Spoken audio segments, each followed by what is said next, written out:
Hare Krishna.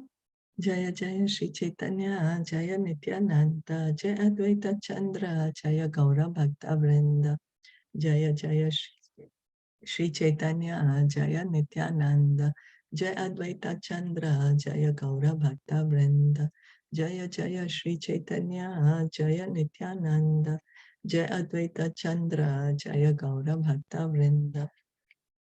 We continue reading from Caitanya Caritamrta. We are on chapter 6, speaking the glories of Advaita Acharya, text 76. Anera ki katha Baladev Mahashayam Yanra Bhava Shuddha Sakya Vatsalya Maya. Translation and purport by His Divine Grace, A.C. Bhaktivedanta Swami Srila Prabhupada. What to speak of others, even Lord Baladev, the Supreme Personality of Godhead, is full of emotions like pure friendship and paternal love. So we have been reading the mood of the Brajbasis, of the queens of Krishna. And what is their mood? The friends of Krishna, the gopis of Krishna, Nanda Maharaj, even Radharani. So their only desire is, how can I please Krishna? How can I serve Krishna? I'm Krishna's maidservant. And why do they have that? Because of the love. Where there is love, there is service. Where there is no love, there is no service. So this all is because of the love that they have for Krishna, that they want to serve him. And so now, speaking of Lord Balaram, although Lord Baladev appeared before the birth of Lord Krishna and is therefore Krishna's worshipable elder brother, he used to act as Krishna's eternal servitor. In the spiritual sky, all the Vaikuntha planets are predominated by the quadruple expansions of Krishna known as the Chatur Vyuha. They are direct expansions from Baladev. So the Chatur Vyuha, we had been reading some time ago that Chatur Vyuha, they are, so Lord Krishna, his first expansion is Balaram, and then from Balaram comes the Chatur Vyuha expansions. They are Vasudev, Sankarshan, Anirudh, and Pradyumna. And this Chatur Vyuha, then they expand into Narayan, and then they expand into another Chatur Vyuha. Then from this Sankarshan comes Mahavishnu. So anyway, from this first Chatur Vyuha, there comes all these so many expansions who are there in the various planets in the spiritual world. They are the direct expansions from Baladev, and they have in different planets. There's so many unlimited planets are there, Vaikuntha planets, and they are there personally living in each planet. They are okay. It is the singularity of the Supreme Lord that everyone in the spiritual sky thinks himself a servitor of the Lord. So even Lord Balaramji, he's thinking he is the servant of Lord Krishna.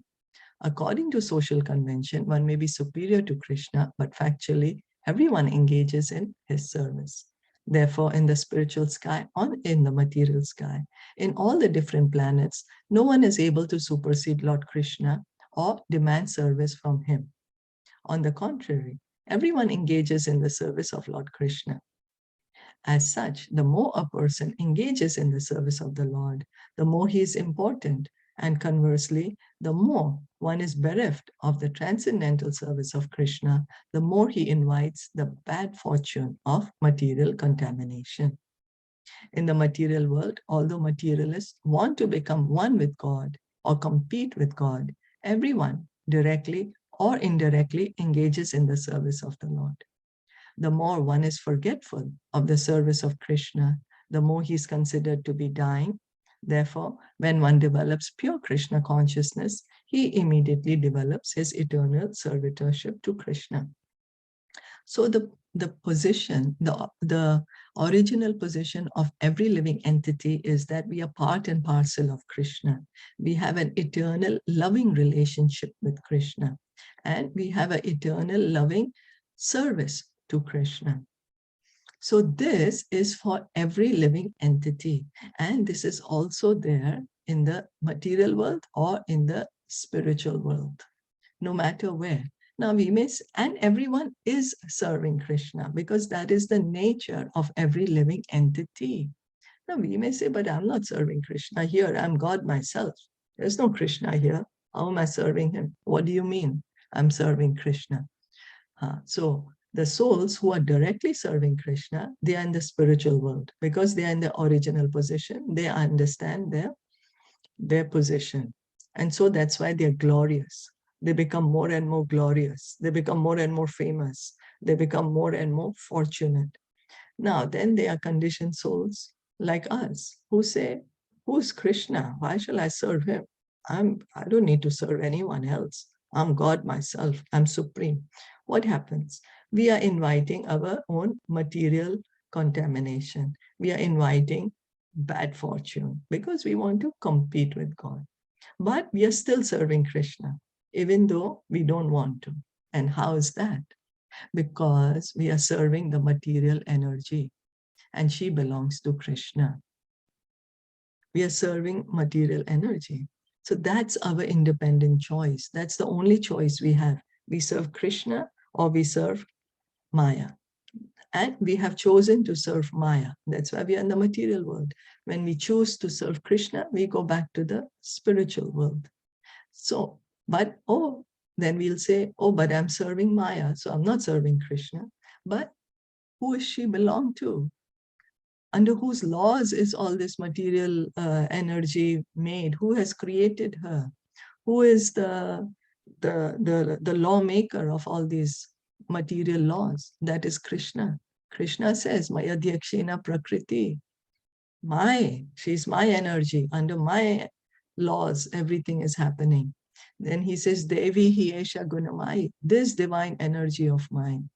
So this material energy is Krishna's. So we say, I don't want to serve Krishna. But what happens is we are indirectly serving him. How? By serving Maya. So it is in our best interest, our good fortune, if we can give up the service of Maya, which is all this temporary and illusory aspect, and come back to our original life, our original spiritual life, and engage in the service of Krishna. Service of Krishna begins by hearing and chanting. Devotional service begins by hearing and chanting. The word service to us sounds very bad because it sounds like a very bad thing. But as the patient, he has to have a bitter medicine. Then he realizes, oh, what is this? I'm getting cured.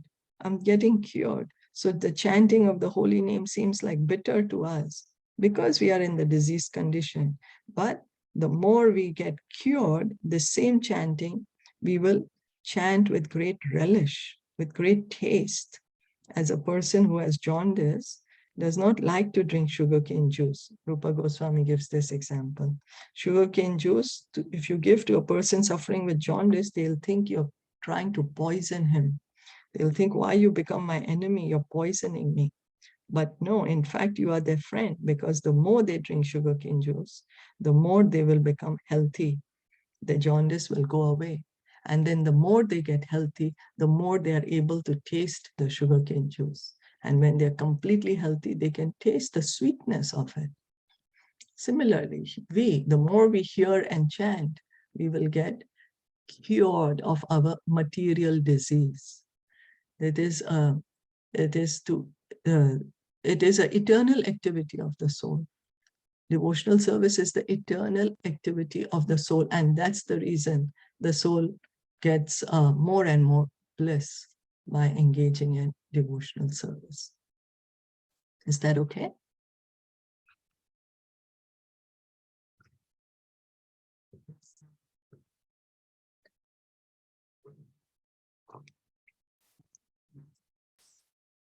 Are there any questions or comments?